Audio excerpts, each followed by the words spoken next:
The millennial generation, even larger and more liberal than the baby boomers, has the potential to significantly change the country's politics. During the primary season, more voters under the age of 30 cast their ballots for Bernie Sanders than for Hillary Clinton and Donald Trump combined. But now that Clinton is the presumptive nominee, how will those who supported Sanders impact the vote in November? And will some even turn to Trump? In the Loop met with a handful of millennials living here in Chicago to find out.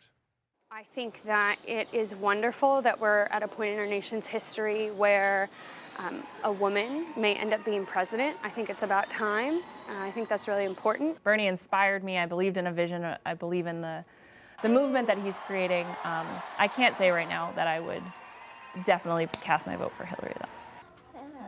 Two young women, both in their late 20s, both passionate voters, both very active in the community. Kathleen Dillon, the political coordinator at the Heartland Cafe in Rogers Park, believes that for millennials like her, this election is not about a traditional liberal agenda, but a movement for real change. The difference I see between liberal and progressive is the action element, and not just spouting off ideals about justice, but actively moving toward a more just society. Amanda Weaver, director of a grassroots political organization called Reclaim Chicago, says Sanders appealed to her because she's grown disillusioned with most other politicians. When I see millions and millions and billions of dollars being put into candidates' campaigns, I know who they're working for at the end of the day, and it's not me and my interests. Zachary Cook, a professor of political science at DePaul University, says millennials are more likely to be liberal because many are under considerable economic stress. This is a generation that is struggling right now to find its place in the American workforce. And I do think you see that pushes them a little bit left on some of these economic issues. Cook has written extensively about the millennial generation born between 1982 and 2000.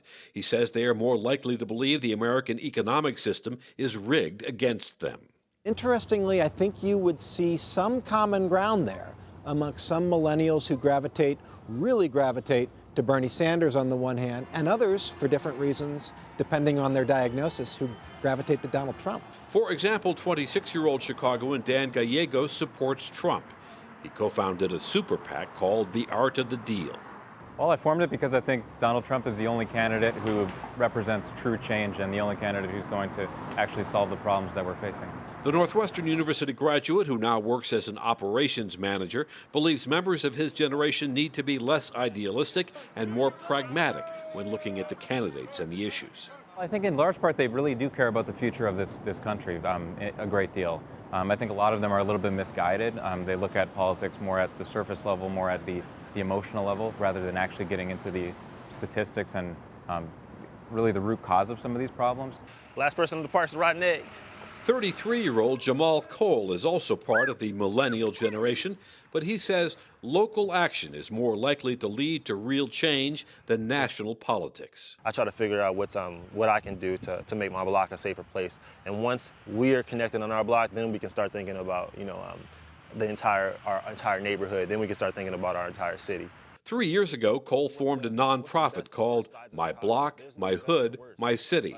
It takes teens living in troubled neighborhoods to experience other parts of the city. A lot of teenagers told me they had never been downtown or they'd never seen the lake.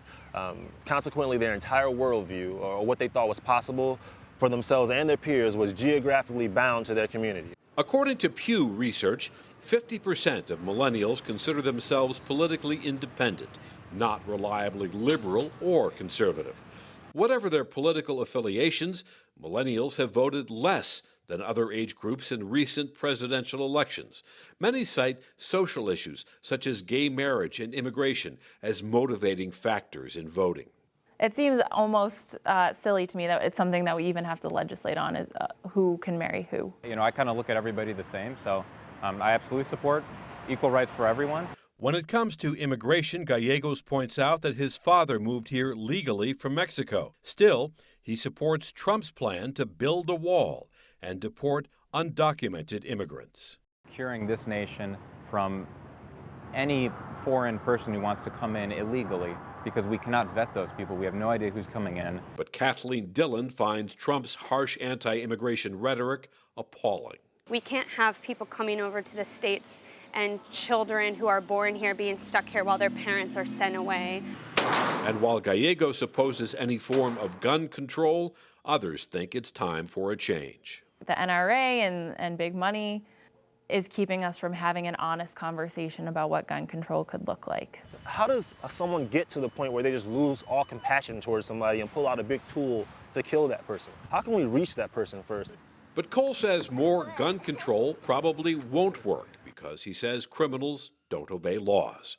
Despite differences about how to address gun control, climate change, and economic struggles, the millennials we spoke to are united in their passion about the issues, and many are looking for a dramatic change in the status quo. We're all too revved up to quit. This, like Bernie said, this was never just about the presidency, it was about a movement. And I don't think those of us who have really supported this campaign are just going to let that die. One other note about millennials, the most educated generation in American history is seeing some of the slowest growth in wages. Since 2009, paychecks for recent college graduates have grown 60% more slowly than those of the general population. And now joining us to talk about this and other trending topics are Pat Brady, founder of Next Generation Strategies, James Thindwa, contributing columnist for In These Times magazine, and Susan Garrett, chair of the nonpartisan organization Illinois Campaign for Political Reform. And welcome, everyone. So, Pat, let me begin with you. What difference do you see the millennials making in November? Could potentially have a huge difference if the Bernie people go over to Trump and actually put Donald Trump back in the game in an election. I think he's going to lose badly, but it'll be interesting to see where they go. And that's the lead-in segment was very interesting on how closely the millennials are, kind of the full circle to Bernie and Donald Trump. I think it's a great sign that they're so engaged, and I hope the Republican Party, which I have represented, understands that the millennials look at things differently. We need to get off the social issues. They don't care about gay marriage. I mean, they care about it, but they don't think that gay people should not be allowed to get married. And I think if the Republican Party does that and emphasizes that we're going to get you a better job, not like we've seen in the last 8 years, we're going to make your life better, and we're going to show you a better path, I think the millennials actually probably are more conservative than that lead-in piece might lead you to believe. James, but the millennials, if you look at the voting numbers, they overwhelmingly went for Sanders. Mm-hmm. Do you see them getting as enthused about Hillary Clinton? Well, it was referenced here that millennials are sort of fickle voters. They don't vote very frequently, and part of the reason people don't vote in general is that the candidates are really not speaking to their issues. And I think what happened with Bernie Sanders is that for the first time in a long time, they heard a candidate really speak to those gut issues, those real issues for them. Free college and universities. But do you think they'll have that same enthusiasm for Clinton? Well, I think that, for example, yesterday she came out with a plan that almost mirrors Bernie Sanders' plan for free college and so she's moving in his direction. And, yeah, she's moving in his direction. And the more she does that, the more likely she is to motivate these voters in November. Susan, what about the point that Pat just made, that some of these Sanders voters may move over to the Trump side? They may, and I think we're going to see a split.